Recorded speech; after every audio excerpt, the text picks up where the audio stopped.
Yo les shonen, j'espère que vous allez bien, que tout se passe pour le mieux pour vous les amis. On se retrouve pour l'épisode 7 de Kaiju Number 8.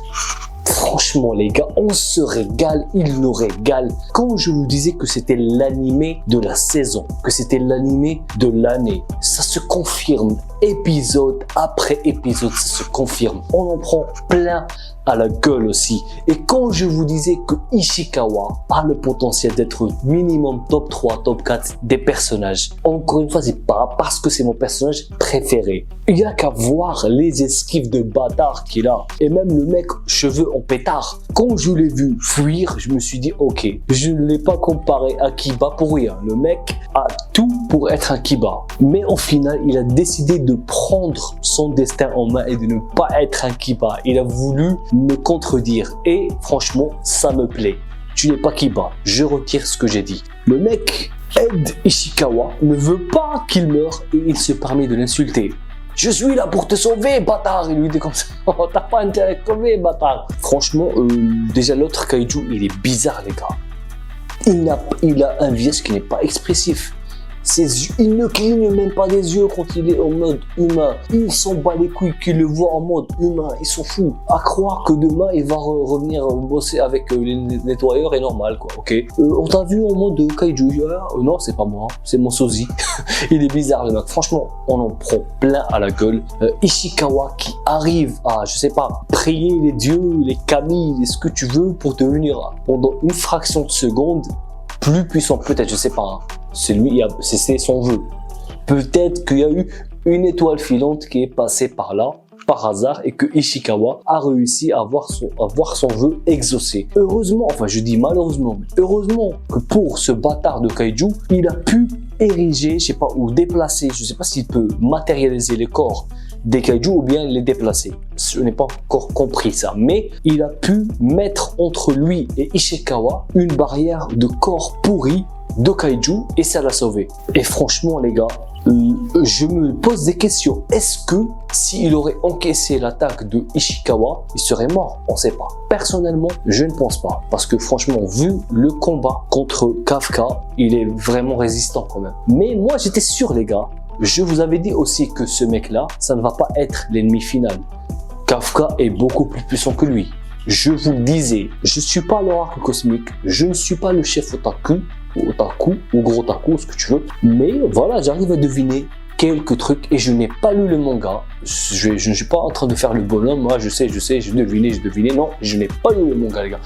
Kafka qui arrive au dernier moment parce qu'à un moment donné, moi je pensais que, bon, j'étais sûr que Ishikawa n'allait pas mourir. Mais à un moment donné, on a des doutes. Quand il le transperce, au bout d'un moment, tu dis c'est fini pour lui. Et cette scène-là, elle m'a rappelé un peu le combat Naruto, Sasuke face à Haku. L'instant où Sasuke protégeait Naruto des aiguilles de Haku, où il s'est fait trouer, transpercer mortellement par les aiguilles de Haku. Au final, c'est Naruto qui a sauvé Sasuke. Et là, c'est Kafka qui sauve Ishikawa. Et c'était trop beau. Et Naruto en mode Kyuubi qui dégomme Haku et Kafka en mode Kaiju qui dégomme l'autre Kaiju. Là, franchement, il y a beaucoup trop de clins d'œil à Naruto. Pour ma part, Kafka égale Naruto, les gars, je vous le disais ça. Mais je suis sûr qu'il n'y a aucune personne sur Terre et je suis sûr et certain que je suis le seul à avoir fait ce parallèle et j'en suis fier. Bon, aussi le combat entre Kafka et ce Kaiju bizarre.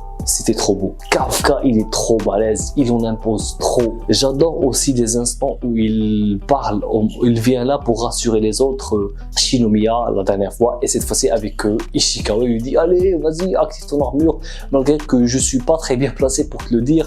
Parce que moi, je suis nul avec ça. Mais vas-y, si tu veux survivre, quoi. Mais le combat, c'était trop balèze. Il lui a dégommé sa tête. Je suis en train de penser à un truc, c'est que le pouvoir de Kafka en mode Kaiju, couplé à sa connaissance de l'anatomie des Kaiju, donc il peut détecter où se trouve le noyau des Kaiju, c'est trop cheaté les mecs. Il l'a dégommé au point où il y avait le noyau. Heureusement pour ce connard de Kaiju bizarre que la frappe de Kafka a un peu inhibé et annulé sa dimension. Parce que ce mec-là, connard, il a une particularité, c'est qu'il peut te couper du monde. Un peu, c'est Jujutsu Kaisen, voilà. Il peut créer une petite dimension, une petite extension de territoire, où tu ne peux plus appeler, plus capter, il n'y a plus de réseau, il n'y a plus rien, et tu peux plus y entrer, quoi.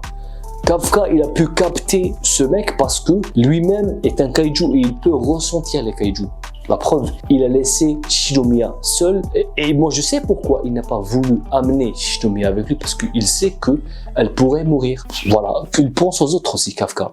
À cause ou bien grâce à ce coup de poing, ils l'ont retrouvé et ce gros connard a pu s'échapper.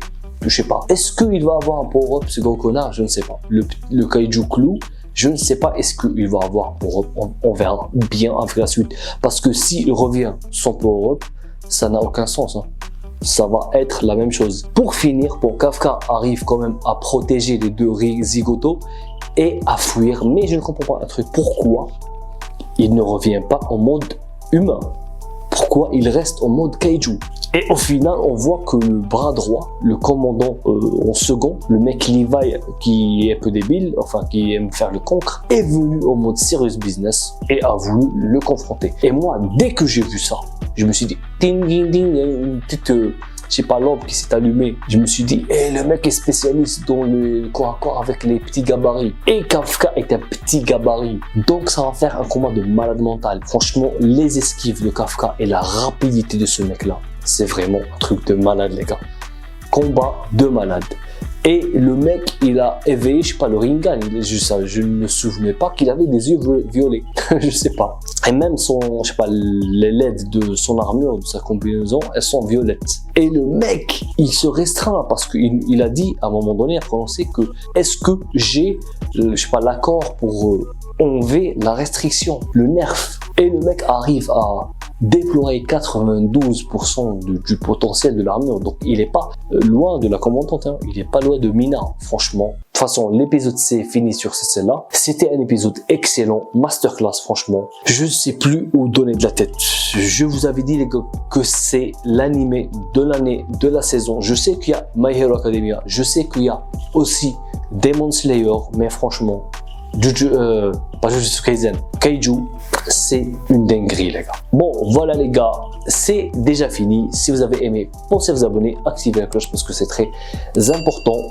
On n'oublie pas le pouce bleu, n'abandonnez jamais. Matane!